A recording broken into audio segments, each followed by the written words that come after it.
Hello and welcome to Soul Sunday here in the SOAR community. And I am here with Head Messer Mae Glen.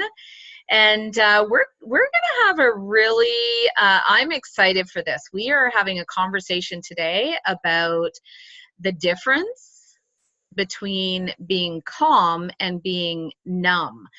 And I don't know where we're going today, but I know that Betty Mae is going to lead us in a really awesome, unique, and insightful conversation. So take it away. Okay. So we'll just back up a tiny bit. Now, there's not going to be an exam after this, so don't worry too much about it. But I'm going to give you the. Well, sorry, we're hanging up now. Gotta go. So we have this nervous system, and part of the nervous system is called the autonomic nervous system. And there's two divisions. One is the sympathetic, that's fight, flight, freeze. So when you're in that space, you're in a state of stress. You've seen a bear in an alley and you're getting the heck out of there, running as fast as you can. The other part of that nervous system is rest, digest, and repair. It's that space where our body can actually repair itself, and it's a restful space. It's a space that we can live in when we want to be truly present. So you're either in sympathetic, fight, flight, freeze, or parasympathetic, rest, digest. Sometimes I call it rest, digest, be your best. Oh, I like that. kind of fun, hey? It's a little bit of a misnomer, because if you see a bear in an alley and you're getting the hell out of there, you're at your best, right? Like you're running. But well, have you seen me run? Yeah, that's true. I'm not at my best. The bear has caught me. Anyways,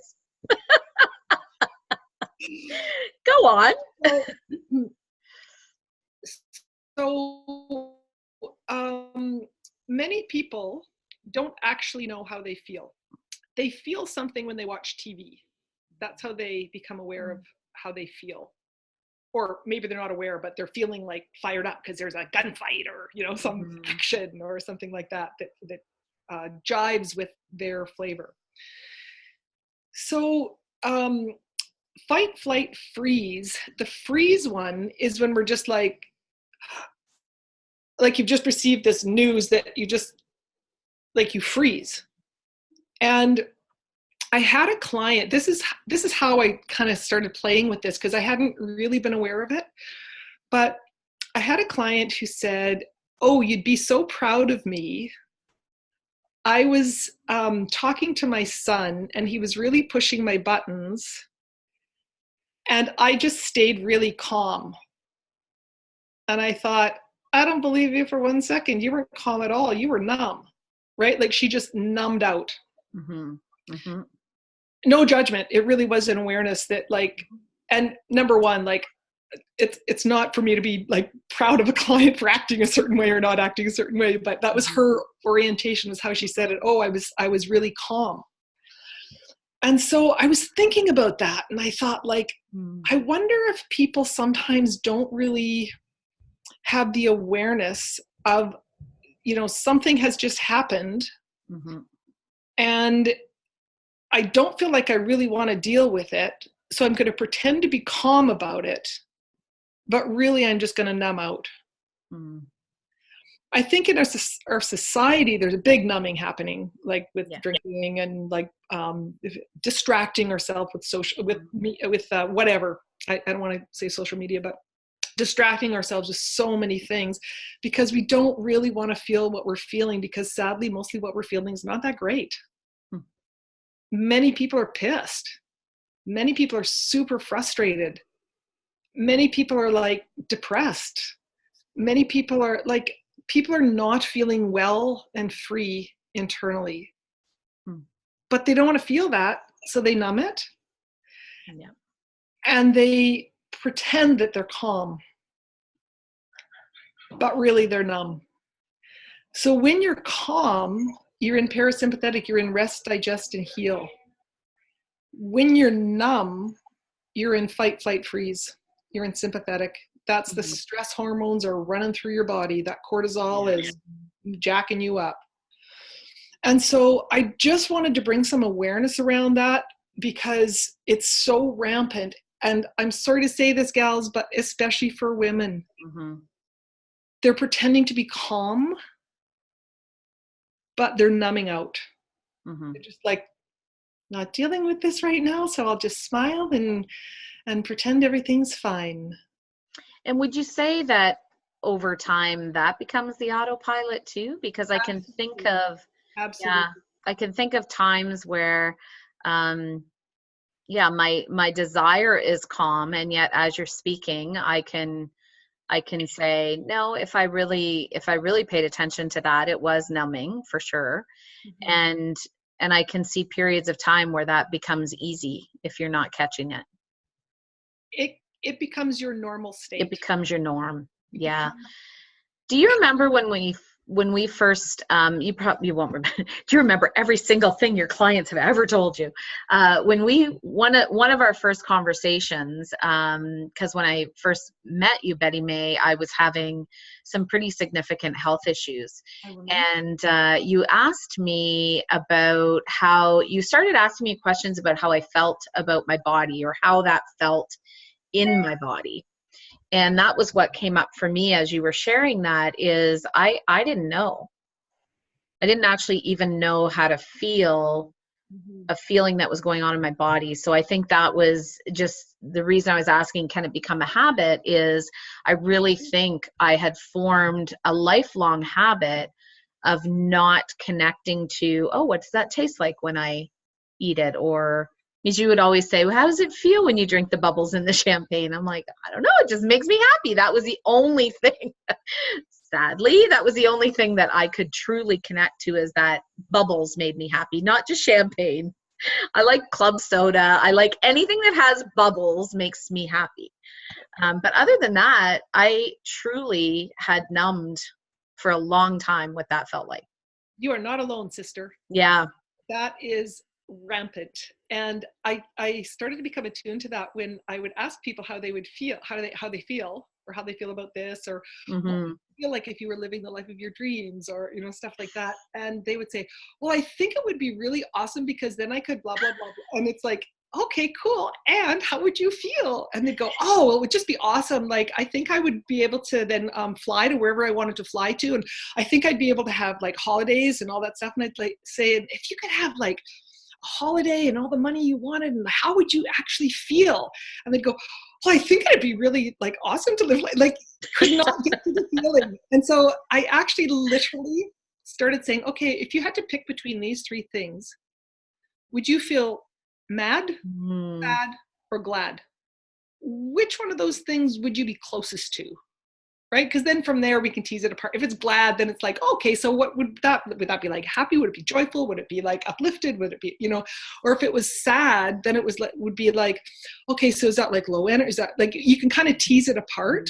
Mm-hmm. But I would literally have to give people some feelings, or else they're just talking about what they think. Mm-hmm.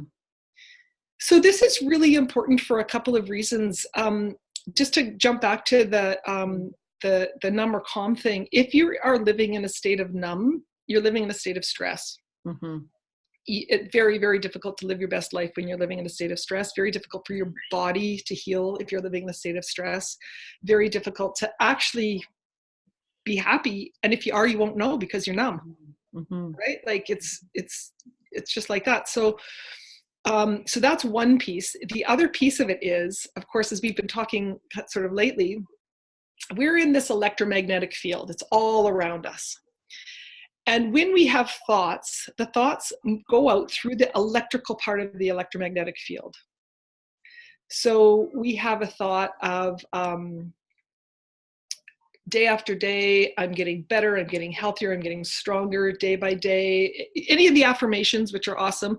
When you have a thought, it goes out through the electric part of the electromagnetic field. Feelings are the magnetic part of the electromagnetic field. So if you want to magnetize something to you, it's not enough to have a thought, you have to actually have the feeling. So if there were no longer any money worries in my world, if I never had to struggle with money again, what would the feeling be?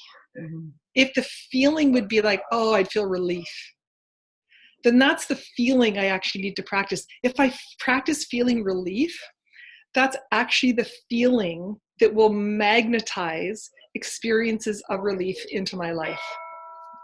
So if you're feeling numb, you're going to magnetize experiences that make you feel numb into your life. Wow. So, yeah. Just pause that for a second. Yeah. No, I think that that's a differentiation that we don't have a lot of awareness around, is the difference between the feeling is what magnetizes, right? That's really powerful. Yeah. And even just there, I've never thought of the feeling of numb. Mm-hmm. It's like a non-feeling, right? It's like you can't feel anything. Yeah, except it's not, because we are in a place of stress, truly. Yeah, so it's yeah, for sure. Yeah. So then we're magnetizing I don't think we want to magnetize that. No, that's really awesome. So again, it's back to the awareness piece. Huge. Yeah. That's your transformational friend. I know you've heard that before. Mm-hmm. That's awesome. Thank you so much for shining some light on the whole topic of calm versus numb. I think this is an area that we can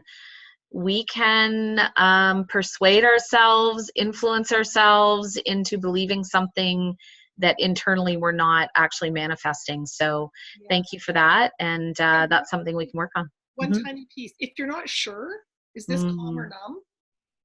Ask. Just go, is this calm or numb? And you'll get a hit probably. If you don't, notice whether or not you can feel your body. If you can't feel your body, you're probably numb. Love it. If you can feel it, if it's like, oh, I just felt my shoulders relax. Oh, I can feel blood coursing through my whole body all the way down to my toes. Oh, I can really feel my butt on this chair and my back on the back of the chair. Then you're present, right? Then you're feeling. You're not numb. But if you're just like, I'm getting out of the room right now because I can't stand my son right now, that's leaning more towards numb, if not fully in that dynamic. And what you've taught me is feel whatever it is. Absolutely. So that doesn't mean that it has to be joy and happiness and butterflies in the moment. If it's anger, feel the anger. It doesn't mean take the anger out, just feel the anger, like allow yourself to feel that and move through it and experience it, which is something you've really taught me. And I think a lot of us numb in order to avoid what we perceive, we're back to judgment, what we perceive to be negative.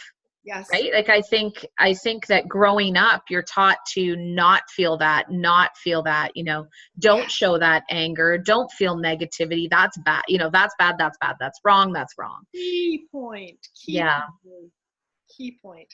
Yeah, absolutely. And that judgment thing again, like you feel angry, but like enlightened beings like me don't feel anger. So I'm just going to numb that out, right? Like, no. We are all of everything. We have every color of the rainbow in us. And so let's just be present to what we're feeling. And if you desire to change it, we can change it, but don't pretend it's not there. Yeah. Thank you. Yeah, you're welcome. Thank you for the deeper awareness and also just for giving us some more tools as we work through this journey of just really becoming who we truly desire to become. So thank you for that. And as always, just love this time with Betty Mae, and we'll see you soon on a Soul Sunday.